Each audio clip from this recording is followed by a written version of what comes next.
പെരുമ്പാവൂരിൽ നിയമവിദ്യാർത്ഥി ജിഷയെ കൊലപ്പെടുത്തിയ കേസിൽ പ്രതി അമീർ ഉൽ ഇസ്ലാമിൻ്റെ വധശിക്ഷയ്ക്ക് സംസ്ഥാന സർക്കാർ അനുമതി തേടി നൽകിയ അപേക്ഷ ഹൈക്കോടതി ഇന്ന് വിധി പറയും. അതിൽ വധശിക്ഷ റദ്ദാക്കണമെന്നാവശ്യപ്പെട്ട് അമീർ ഉൽ ഇസ്ലാം നൽകിയ അപ്പീലിലും കോടതിയുടെ വിധി ഇന്നാകും. രണ്ട് ഹർജികളും കോടതി അന്തിമ വിധി ഇന്ന് പറയാൻ വെച്ചിരിക്കുകയാണ്.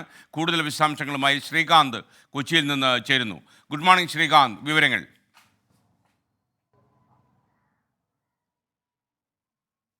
Very good morning S K N.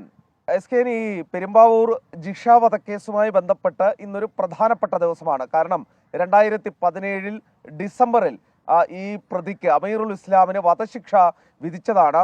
അതിനുശേഷം പിന്നീട് ഈ വധശിക്ഷ നടപ്പാക്കുന്നതുമായി ബന്ധപ്പെട്ട നടപടികളിലേക്ക് ഇന്നിപ്പോൾ സർക്കാർ കടന്നു. അതിന്മേൽ സർക്കാർ നേരത്തെ ഒരു ഹർജിയൊക്കെ കൊടുത്തു. കാരണം കീഴ്ക്കോടതി ഒരു വധശിക്ഷ വിധിച്ചാൽ അത് ഹൈക്കോടതി ശരിവെക്കണം, അപ്പോൾ മാത്രമേ അത് നടപ്പിലാക്കാൻ സാധിക്കുകയുള്ളൂ. അതിൻ്റെ അടിസ്ഥാനത്തിൽ സർക്കാർ ഹൈക്കോടതിയിൽ ഒരു അപേക്ഷ നൽകി ഈ വധശിക്ഷ നടപ്പാക്കാൻ അനുമതി വേണം എന്ന്. അതിൽ വാദം നടന്നു.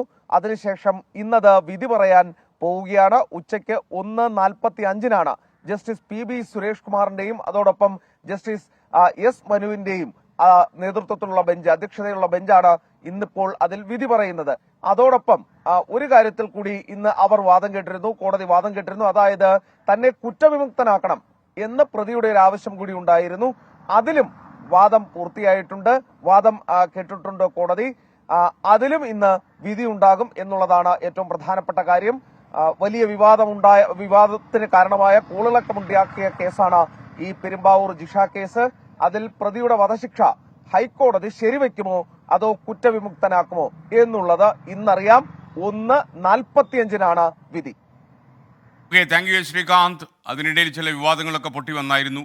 എന്തായാലും ജിഷ വധക്കേസിന്റെ അന്തിമ കാര്യം നമുക്ക് ഇന്ന് ഉച്ചയ്ക്ക് 1:45 അറിയാൻ കഴിയുമെന്നാണ് പ്രതീക്ഷിക്കുന്നത്.